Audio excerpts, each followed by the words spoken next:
Welcome.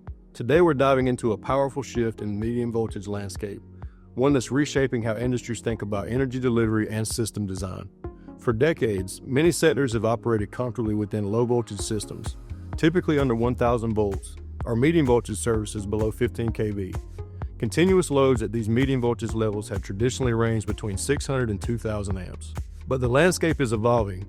As industries scale and modernize, we're seeing a clear trend: a move toward higher medium voltage primary distribution classes and increased load current ratings. The result? Greater power density, enabling more efficient, compact, and capable electrical systems. Let's explore what's driving this transformation and how it's shaping the future of power distribution. Several key trends are driving higher power density and inherently higher distribution voltages in the medium voltage switchgear application space. One of these driving factors is electrification. Electrification refers to replacing systems that run on fossil fuels like gas, diesel, or coal with systems powered by electricity, ideally from renewable sources. A recent NEMA-led study projects a greater than 50% increase in electricity demand by 2050, with data center consumption expected to triple and e-mobility power needs growing by 9,000%. As electrification of our world grows and electricity demand rises, modernizing the power grid becomes essential to meet these growing needs. Bringing us to our next topic. Grid modernization is aimed at making electrical infrastructure smarter, more resilient, and more sustainable. This trend is driven by the need to accommodate renewable energy, bidirectional energy systems and storage, and digital technologies while ensuring reliability and security. As our grid infrastructure is updated to handle these increased electrification loads, there's a need for switchgear that can manage higher power densities and voltages to accommodate these increasing voltage levels being provided by the local utility. This increase in voltage class is a strategic priority for utilities, industrial operators, and commercial facilities for several reasons. The first is cost reduction. Cost reduction involves optimizing capital expenditures, or CapEx, operational expenditures, or OpEx, and lifecycle costs without compromising safety, reliability, or performance. Transitioning to higher line and bus voltages, such as from 13.8 kV to 34.5 kV, helps reduce current, minimize resistive losses, and improve power density. The reduction of current through conductors allows for lower power loss and smaller cable sizes. This improves efficiency and reduces both operational costs and total cost of ownership. Some government agencies and utilities also provide rate reduction or other benefits to high-power sites that bring voltages in the upper medium voltage range direct to their properties, as this inherently reduces the fleet of power transformers that the utility must procure and maintain. Another priority for the industry is driving increased sustainability and efficiency. The aim is to reduce environmental impact, improve energy efficiency, and support the transition to a low-carbon economy. Many of the factors that support cost out also support sustainability. Through more efficient power transmission with less power losses, systems can operate more effectively and efficiently.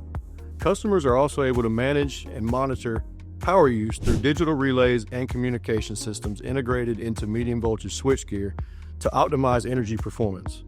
The final megatrend driving increasing power density demands is the increased scale of industrial and commercial campuses.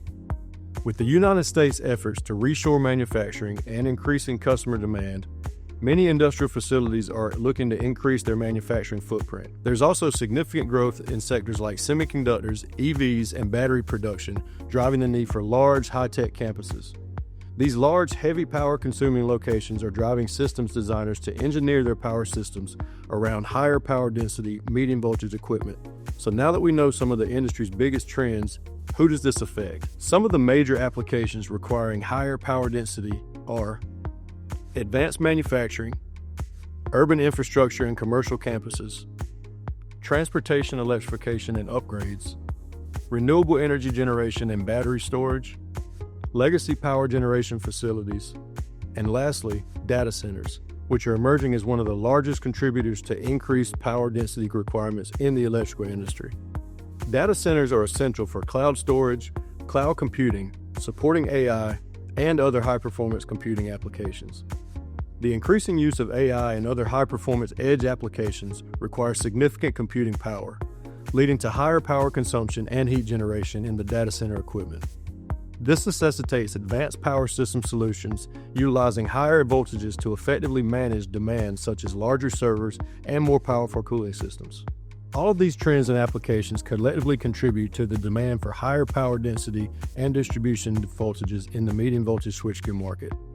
Now let's talk about some of the things you need to consider when designing high power density medium voltage distribution switchgear. One of the main considerations when designing medium voltage switchgear in higher voltage ranges is footprint. As voltages increase, there's a need for increased phase-to-phase and phase-to-ground electrical clearances.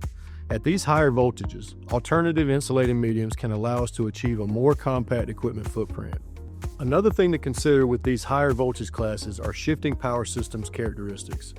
For example, at 38 kV, switching transients and ferroresonance are amplified and can have a huge impact on the life of your equipment's insulating system and instrument transformers. Some mitigation techniques for this include RC snubbers, damping resistors, and sensor solutions such as resistive voltage dividers not requiring iron core construction. Digital predictive and preventative monitoring solutions can also help address these problems. With the use of partial discharge or thermal monitoring, users can identify failures in insulation early to plan downtime rather than experience an outage or arc flash event. Equipment ratings also need to be considered at higher voltage ranges. For example, higher ratings such as greater than 3000 amp continuous current, which equates to feeding roughly 200 MVA of load with a single circuit breaker, and up to 40 kA short circuit current withstand. These ratings were historically not required in lower power density systems and now are more challenging to achieve with some insulating mediums. In closing, there are many things driving power systems to higher voltage ranges. From increased electrification to large data center installations, the power grid is changing. We hope this video helps you understand some of these trends and things to consider when designing and developing medium voltage power systems for your critical applications.